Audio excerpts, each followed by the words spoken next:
Graça e paz, amados. É um prazer estar aqui nesta madrugada para compartilhar convosco.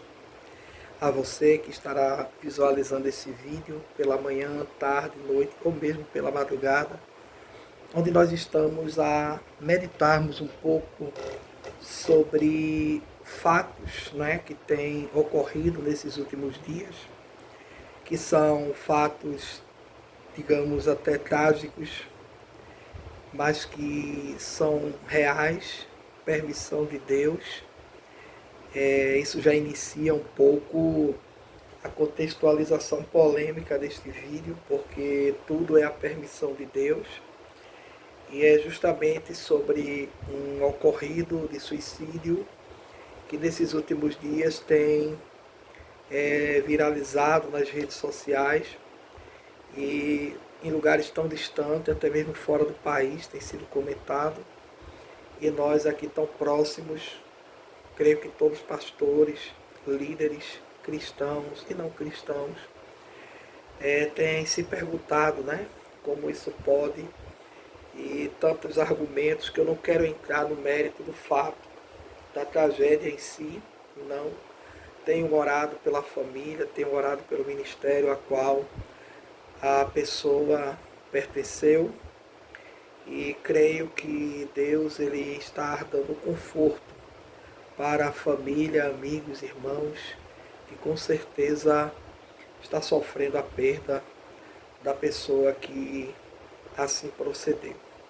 Mas a finalidade deste vídeo, desta gravação, é em virtude de alguns comentários e até perguntas que têm sido feitas com relação à salvação. A salvação na condição de uma pessoa que pratica o suicídio. Nós temos na Bíblia, eu quero trazer apenas 3 exemplos, que são considerados, ou pelo menos questionados, como suicídios. E eu irei analisar um por um, de uma maneira bem breve, por conta do tempo. Mas o primeiro é o mais conhecido, típico, que a Bíblia deixa bem claro que foi de fato um suicídio. Nós temos esta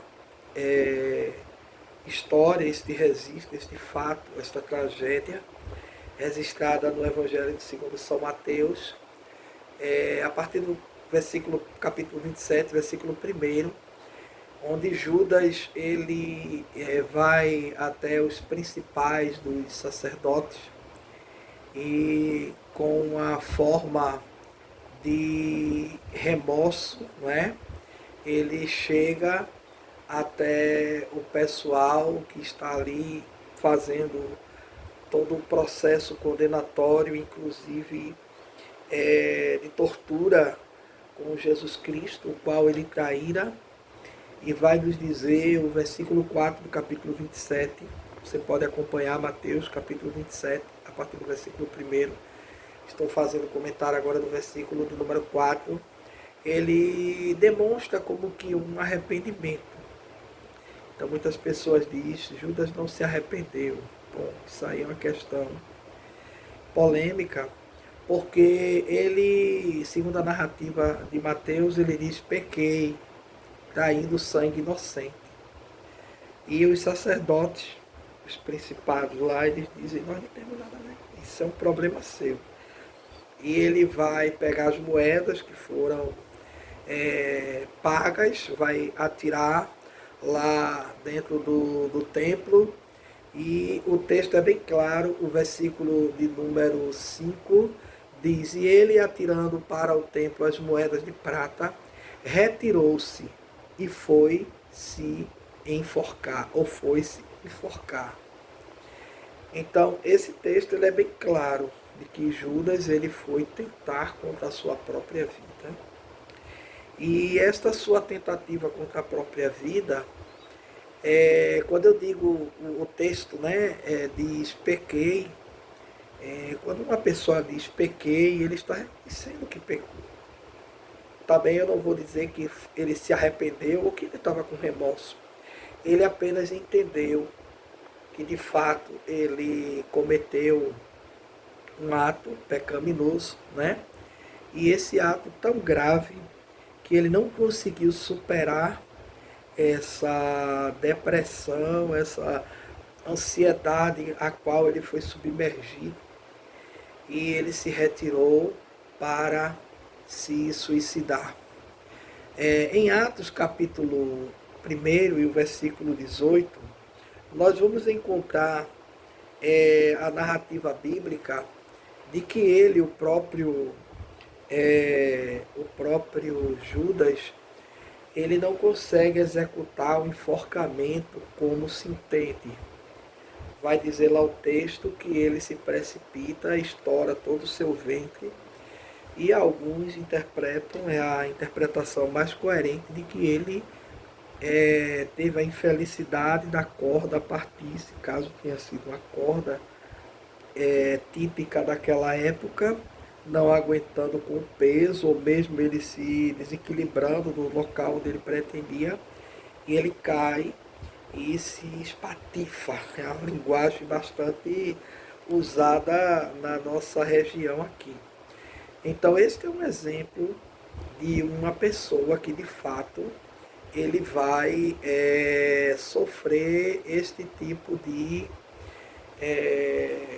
tragédia, decisão, tirando sua própria vida, mesmo entendendo que tinha pecado, mas o seu psicológico foi dominado por uma questão realmente que ele não pôde superar. É interessante a gente também analisar que esta atitude dele, ela vai ser bastante questionada, porque quando ele parte para esta atitude, muito antes, Jesus, na sua oração, ele faz uma oração lá em Mateus, a gente percebe que Jesus, na sua oração, Mateus não, é João capítulo 17, o versículo 12, se não me falha a memória, Jesus diz: está aqui os que me deste, nenhum se perdeu, a não ser o filho da perdição. E ele é a pessoa referenciada aí. Então, ele não é tido como filho da perdição depois da morte. Entenda bem isso. Filho da perdição, ele já era um predestinado para a perdição. Ele era a pessoa que foi escolhida nas escolhas dos discípulos. Em um determinado texto, Jesus diz: eu tenho escolhido a vós 12, eu vos digo que um é o diabo, ou um diabo. Então, a biografia de Judas, ela já é bastante comprometedora, porque a gente percebe que ele é a pessoa escolhida para trair Jesus, e infelizmente ele não tem um final feliz, como Pedro, que apesar de ter negado, também não deixou de ser uma traição. Ele não negou entregando, né? Ou melhor, perdão, ele não traiu vendendo, mas ele traiu Jesus negando de que o conhecia. Não deixou de ser uma atitude também que lhe levou a um arrependimento amargo. Jesus já tinha lhe dito: depois que você me trair 3 vezes, o galo vai cantar. E assim ele procedeu, né? Então, esse fato de Judas é um fato muito típico de que uma pessoa que andava com Cristo, que orava, que foi escolhido, mas que ele, em virtude de não poder superar aquele momento, aquele problema, ele partiu para a pior decisão que um ser humano pode partir, que é tirar a sua própria vida. E aí, volto a dizer, o que a Bíblia chama de filho da perdição não é depois que ele morre, mas mesmo antes já havia uma designação, um decreto divino, uma predestinação para que ele de fato fosse filho da perdição. Mesmo se ele tivesse sido o melhor dos discípulos no decreto divino, como eu creio, como está na palavra, ele já estaria predestinado a ser o filho da perdição. Não seria o fato dele ser o melhor que mudaria a situação. Então vamos sair um pouco por conta do tempo e vamos analisar lá em 1 Samuel, no capítulo 31, nós temos a passagem, perdoe, eu estou um pouco afônico e gripado, mas lá em 1 Samuel nós vamos encontrar no capítulo 31, Saul também cometendo o suicídio. Com uma certa diferença, né? Judas ele vai porque ele se arrepende, ele tem um remorso por ter traído o Filho de Deus. E Saul ele está perdendo na batalha, ele está prestes a ser vitimado pelos seus inimigos. E aí ele vai pedir para que o seu escudeiro, né, o seu pai, que é um jovem que estava como guardião de sua retaguarda, ele lhe tirasse a vida. Ele pede, olha, me mate, né? Em outras palavras, eu não quero morrer pelas mãos do inimigo. Isso é uma estratégia bem típica de guerra, que muitos guerreiros, reis, nós temos até histórias do século XX, século atual, de pessoas que preferiram tirar sua própria vida do que dar esse prazer ao seu inimigo de lhe matar. Então Saul ele vai pedir ao jovem e o jovem se nega, jamais eu vou matar, tirar a vida do rei, e ele se arremessa sobre sua própria espada e é transpassado e morre. Ao que o seu jovem perceber, faz a mesma coisa, se arremessa contra a sua espada e morre junto com o seu senhor. É um suicídio? Obviamente que é. Saul teve salvação? A Bíblia não entra nesse mérito da questão. E a gente vai falar um pouco depois deste terceiro exemplo que eu vou trazer. Primeiro de Judas, que reconhece que pecou e tira a sua própria vida por um remorso, um arrependimento mal curado, né? E aí a gente tem agora Saul, que ele vai ter esta atitude. Uma atitude, como eu já falei, muito comum, não é? Na vida de pessoas que não querem morrer pelas mãos dos seus inimigos em batalha. Em Juízes capítulo 16, a partir do versículo 26, nós temos a situação de Sansão, né? Sansão, depois de ter sido preso pelos inimigos, toda aquela história que a gente já conhece, que ele perde suas forças, ele tem os seus olhos minados, vazados ou perfurados, alguns acreditam que até retirados, e ele agora pede para o seu moço, a partir do versículo de número 26, do capítulo 16 de Juízes, que leve ele para perto das colunas principais que sustentam o templo. Então, a logística de Judas de se suicidar, tirar sua própria vida, foi se enforcar. A logística rápida e desesperadora de Saul, de se arremessar sobre a sua própria espada, antes de pedir para o rapaz tirar a sua vida, e depois, já que ele não consegue esse apelo ser atendido, ele mesmo se arremessa sobre sua espada. E agora Sansão, ele chega para o jovem, uma vez que ele está cego, e diz, olha, me leve para as colunas principais do templo. E ele ainda faz uma oração. E nós não encontramos nesta oração de Sansão ele pedindo perdão, porque ele vai morrer ali daquela maneira que ele está provocando toda aquela mortandade. Mas a gente encontra apenas ele dizendo o quê? Que ele pede para que Deus lhe recobre as forças e que pela última vez ele conseguisse se vingar dos seus olhos e que morresse ele e os filisteus. E nos diz a Bíblia que ele, se abraçando as colunas, ele derrubou-as e todo aquele templo veio abaixo e a Bíblia diz que ele matou mais gente na sua morte do que enquanto ele estava vivo. Então nós temos aí três exemplos, né? Judas, Saul e Sansão. A questão é, o que leva uma pessoa ao suicídio, nós, não é a minha área específica, né? Da psiquiatria, da psicologia, até mesmo da psicanálise, mas na condição de pastor, de teólogo, a gente também tem estudado esse campo. E o que a gente tem aprendido, não é novidade, é que o estado emocional de uma pessoa que ela chega a cometer o suicídio, ela é uma situação emocional de desequilíbrio, né? Ela é uma situação emocional de desequilíbrio.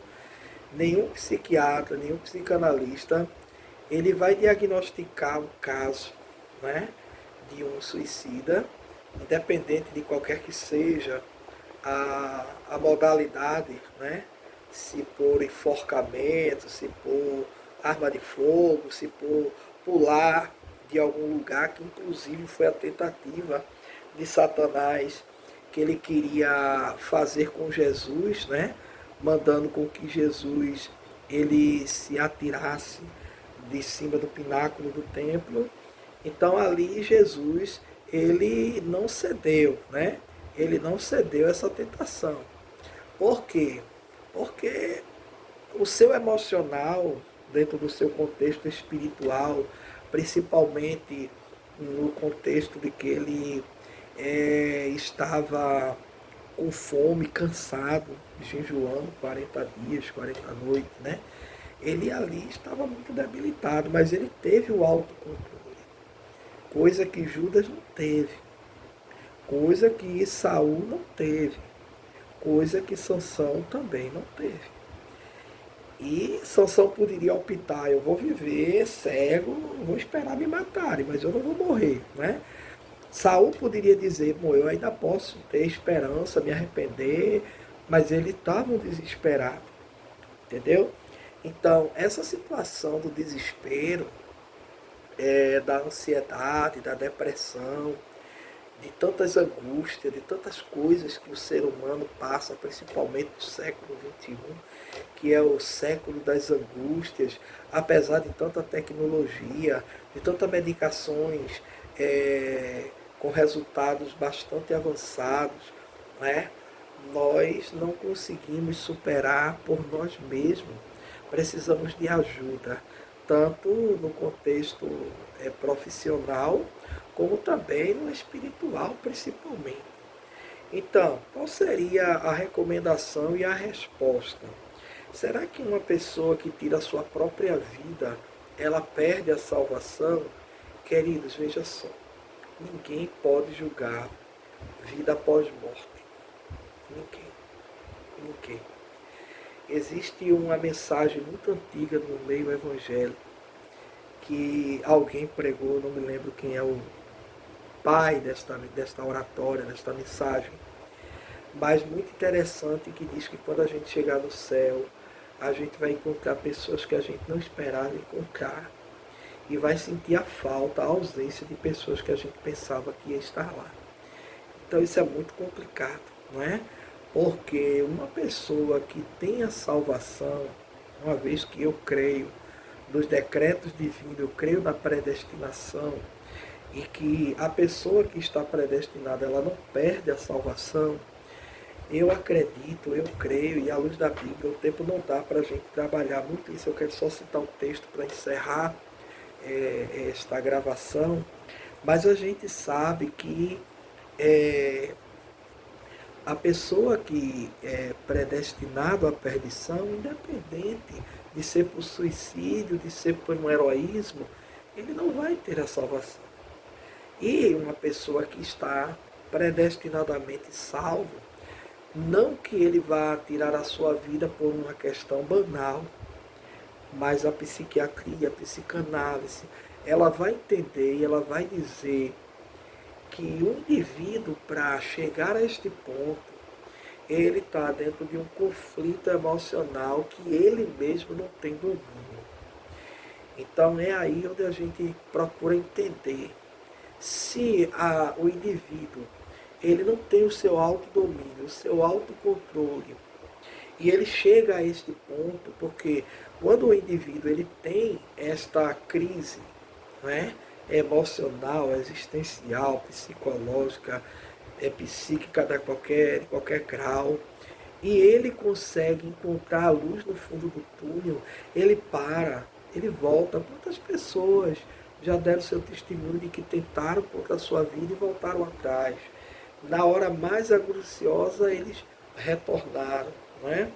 Então, aí ele teve um equilíbrio, uma força, quer tenha sido emocional, quer tenha sido espiritual, quer tenha sido o próprio Deus.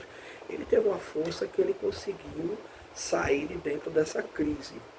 Mas já outros, infelizmente, não tiveram, não é?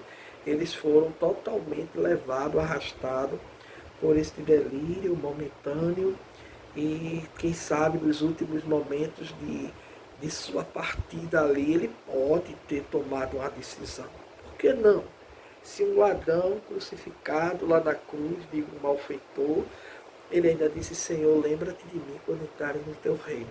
Quem pode dizer e garantir que uma pessoa, na sua última hora de suspiro, ela ainda não clamou? Então é muito perigoso a gente bater o martelo como juiz e dizer que aquela pessoa ela perdeu a salvação. Judas perdeu a salvação porque ele era filho da perdição. Se ele não fosse filho da perdição, aí você pergunta, e ele não sendo filho da perdição, ele iria morrer daquele jeito, tirar a sua própria vida? Eu não duvido, querido. Eu não duvido, porque o homem em si, ele é mau, ele é fraco, ele é falho, ele é imperfeito.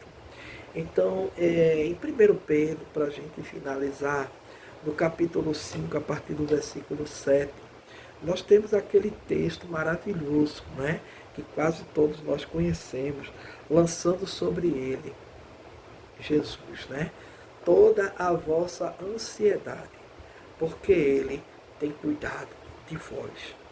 A crise, a ansiedade, o medo, a angústia, o pavor, a depressão, os problemas que às vezes acarreta de origem conjugal, financeira, espiritual, até mesmo de saúde, eles são contribuintes de alto índice, segundo as estatísticas, para que pessoas elas cometam o suicídio. Então nós precisamos ter cuidado. Paulo está recomendando, Pedro, perdão, está recomendando a igreja. Isso não é para incrédulos, para pessoas que vivem no mundo sem Deus, sem paz, sem salvação. Ele está mandando isso aí para os presbíteros, os líderes da igreja, que eles tratem a igreja bem, que eles tenham paciência com o jovem, que eles tenham todo o cuidado na sua vida ministerial. E é muito interessante, permita-me fazer ainda esse comentário, que ele vai dizer, lançando sobre ele toda a vossa ansiedade, porque ele tem cuidado de vós.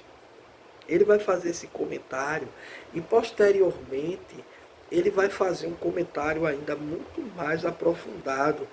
No versículo 7 ele diz que a gente deve lançar, né, sobre ele toda a nossa ansiedade. Está perturbado, está preocupado, caia nos pés de Jesus. Eu creio piamente, né, que Judas deveria correr atrás de Jesus, pedir perdão, né? E com certeza Jesus o perdoaria, ou perdoou independente, como na cruz ele perdoou os demais. Pai, perdoa-lhes porque não sabem o que fazem, né?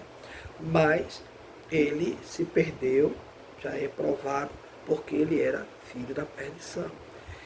Mas aí nesse texto de 1 Pedro, capítulo 5, a partir do versículo 7, ele manda com que nós lancemos sobre ele toda a nossa ansiedade, crendo que ele tem cuidado de nós, e ele vai continuar dizendo: sede sóbrios, olha aí, sóbrio, lúcido, ter uma mente sadia, glória a Deus, ter uma mente curada, a mente de Cristo. Do contrário, meu irmão, a gente pira, porque são muitos problemas, é muita pressão. E ele diz: sede sóbrio, vigiai, porque o diabo, o vosso adversário, Ele anda em derredor, bramando como um leão, buscando a quem possa tragar. Você associe essa crise de ansiedade que nós temos e que não podemos levá-la, a gente tem que repassá-la para Cristo, lançando. Jesus aguenta, Jesus suporta. Jesus levou sobre si todos os nossos pecados.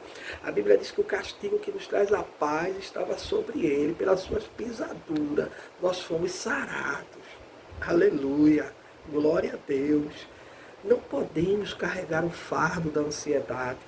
Marta estava lá perturbada, e Jesus com Maria, Maria sentada aos pés, dando glória, aleluia, escutando lá Jesus falando, e Marta atordoada e vai pedir para Jesus que Jesus dê conselho para que Maria lhe ajude.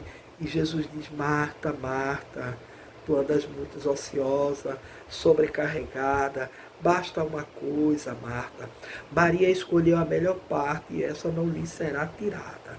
Ou seja, Maria estava lançando sobre os pés de Jesus sua ansiedade, seu medo, seus problemas, suas frustrações, suas angústias. Ah, meu irmão, Satanás ele fica rodeando, é problema conjugal, ele quer dar ideias, mas não aceita ideias de Satanás. É problemas financeiros, ele quer dar ideias, repreende em nome de Jesus. É problemas espiritual dentro da própria igreja.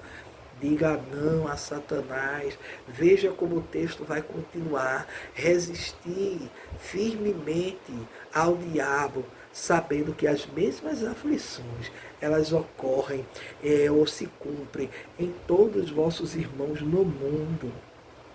Então, diante de Deus, varoa, meu jovem, minha jovem, adolescentes, que está aí nessas crises da própria adolescência, essas descobertas, não é? As crianças que também já vivem na infância grandes influências deste mundo tecnológico, os anciãos, né? Que já está vivendo aqueles dias de enfado e canseira, lancemos sobre ele quem? Jesus, toda a nossa ansiedade, porque Ele tem cuidado de nós. Lançando sobre Ele, essa ansiedade não vai nos dominar e não iremos partir para dar cabo de nossa vida, para dar cabo de nossa saúde, para perder as nossas conquistas, como família, como emprego, como ministério. Quantos pastores, obreiros, eles têm largado o ministério porque não aguentaram.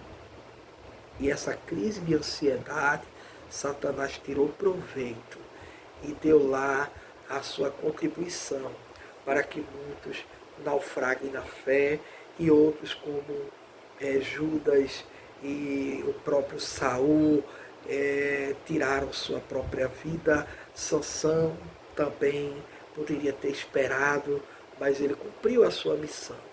E eu não posso duvidar da salvação dele, até porque ele cumpriu a sua missão.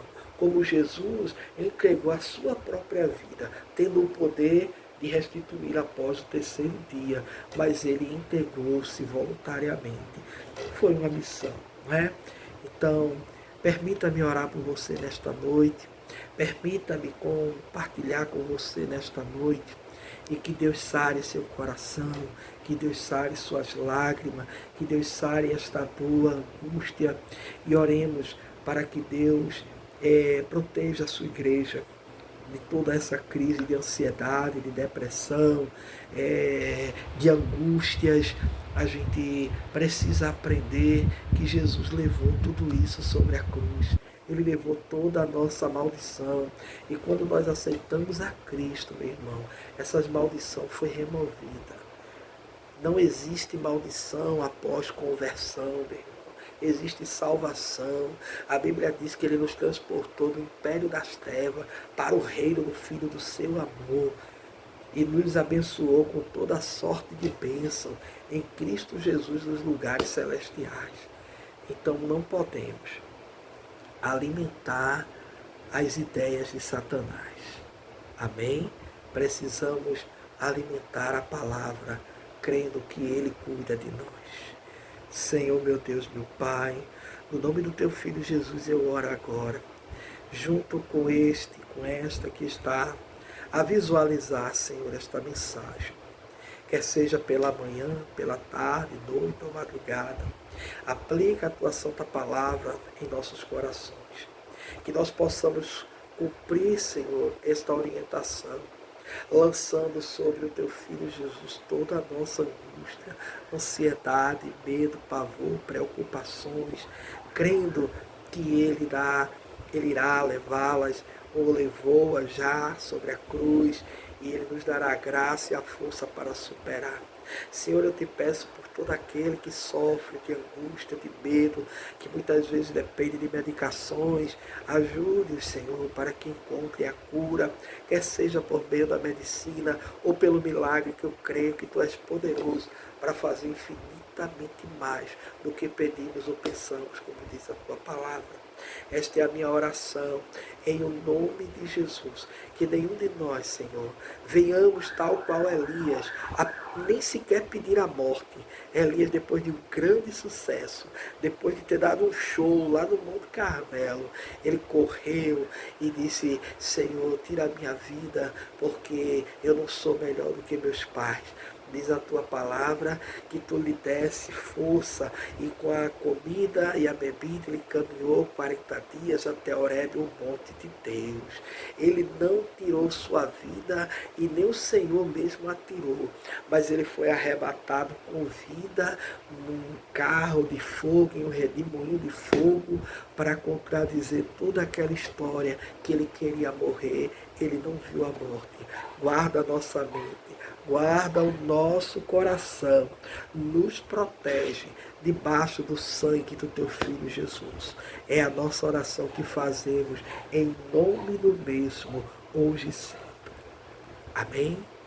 Que a graça de nosso Senhor Jesus Cristo, o grande amor de Deus, nosso Pai, as divinas consolações e intercessões do Santo Espírito continue sobre cada um de nós, desde agora e para sempre. Creio que você aí vai dizer amém.